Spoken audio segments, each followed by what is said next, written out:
अस्सलामु अलैकुम। मैं हूं अरसलान इकबाल और आप सबका इकबाल फैमिली में खुश आमदीद है। आज मैं आपको एक ऐसे सहाबी का वाक़या सुनाने जा रहा हूं जिनकी कुर्बानी और सब्र हर मुसलमान के लिए मिसाल है। यह वाक़या है हज़रत खुबैब बिन अदी राज़ी अल्लाह अन्हा का, जिन्होंने अपने ईमान को कभी मुतज़लज़ल नहीं होने दिया, चाहे हालत कितने ही सख्त क्यों न हो गए।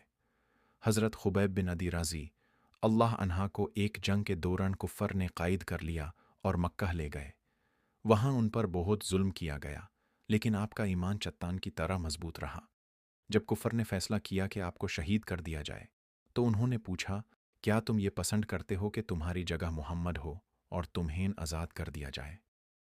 हज़रत खुबैब बिन अदी राज़ी अल्लाह अन्हा ने पुरसुकून लेकिन मजबूत लहजे में जवाब दिया, मैं ये कभी गवारा नहीं कर सकता कि मोहम्मद को एक कांता भी लगे और मैं अपने घर में सकून से बेथा रहूं।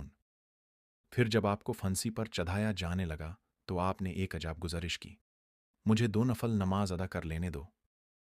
आपने पुरसुकून अंदाज में 2 नफल अदा किए और फिर कहा, अगर मुझे डर ना होता कि तुम लोग समझोगे कि मैं मौत के डर से नमाज को लंबा कर रहा हूं, तो मैं इससे भी ज्यादा देर तक नमाज पढ़ता। आपके इस जाज्बे को देख कर भी कुफ्फर का गुस्सा बढ़ गया और आपको शहीद कर दिया। शहीद होने से पहले आपने अल्लाह से दुआ की, या अल्लाह, तू देख रहा है, मुझे अपनी रहमत में जगह अता कर और मेरे कातिलों को बर्बाद कर दे। हज़रत खुबैब बिन अदी राज़ी अल्लाह अन्हा का यह वाक़या हमें यह सिखाता है कि चाहे हालात कितने ही मुश्किल क्यों न हो जाएं, जब इंसान का ईमान अल्लाह पर मजबूत हो, तो कोई भी चीज़ उसे उसके मकसद से नहीं हटा सकती।